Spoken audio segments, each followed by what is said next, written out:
Europe 1. Le grand direct des médias, Jean-Marc Morandini. Et le fait média du jour, c'est donc TF1 qui annonce le renouvellement de plusieurs marques fortes pour des saisons supplémentaires, mais également l'arrivée de nouveaux programmes dans les prochains mois sur son antenne. Alors, qu'est-ce qui nous attend ? Eh bien, pour en parler, Bastien Millot, notre expert médias et communication. Bonjour Bastien. Bonjour Jean-Marc. Alors, on commence par le retour annoncé hier de certaines émissions emblématiques. Et oui, pas de conférence de presse grandiloquente, pas de communiqué de presse triomphaliste. TF1 a volontairement choisi la sobriété pour communiquer sur ses choix de programme.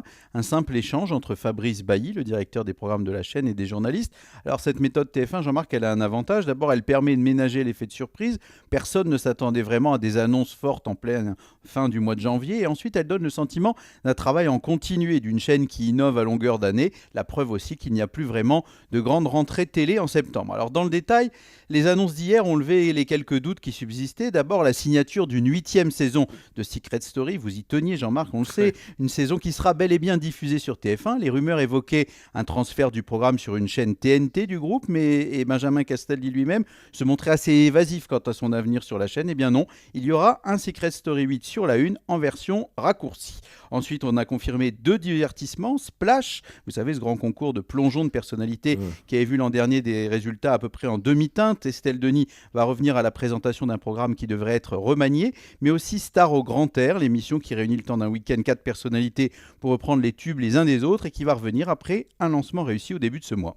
Mais le plus gros des annonces concerne les nouveautés. Le moins qu'on puisse dire, c'est que TF1 est à l'offensive. Oui, et 2014, Jean-Marc, c'est évidemment là aussi pour vous faire plaisir l'année du mondial au Brésil, une vitrine dont TF1 entend bien profiter en événementialisant son antenne. À l'heure où Canal et beIN Sport se battent à coups de millions pour récupérer tous les droits sportifs, eh bien la Une va diffuser pas moins de 27 rencontres de la Coupe du Monde en gratuit et en clair, et les internautes pourront également suivre les matchs avec des plans et des angles inédits, nous promettons.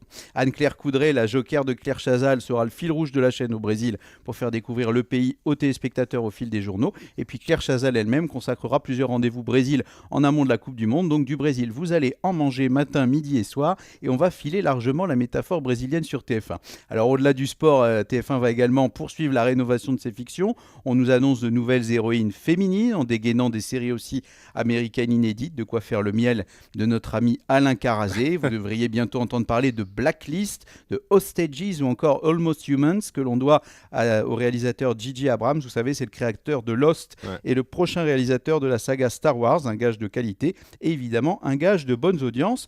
Et puis enfin, en ce qui concerne les jeux et divertissements, eh bien, on sait que Benjamin Castaldi travaille sur l'adaptation d'un format intitulé The Winner Is à base de duels musicaux.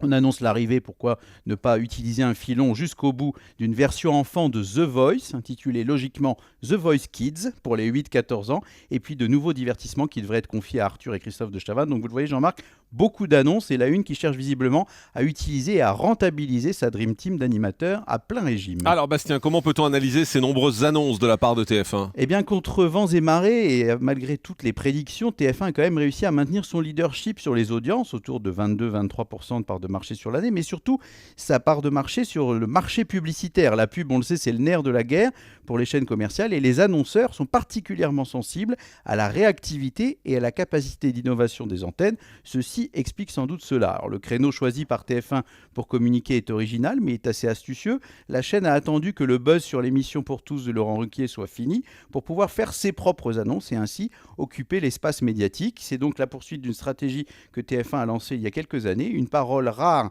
et calibrée. Ça peut surprendre les journalistes, mais ça n'en donne que plus de force aux annonces. Merci beaucoup Bastien. Et puis à propos de TF1, je voudrais vous donner le gros record hier de TF1 en Access Prime Time avec le jeu Money Drop qui fait 5 400 000 téléspectateurs. Pour vous donner une idée, c'est 5 fois plus que C'est à vous, c'est 5 fois plus que Cyril Hanouna à cette heure-là. Donc voilà, c'est assez énorme, 5 400 000 téléspectateurs. Et du coup, eh bien, ça booste le 20h de Gilles Boulot qui fait 7 200 000 téléspectateurs. Et pour vous donner une idée, en face, le journal de David Pujadas fait 4 700 000 téléspectateurs. Donc il y a un gros écart qui se creuse entre TF1 et France 2. Mais il faut dire qu'avec 7,4 millions comme locomotive dans le Money Drop, c'est un beau succès.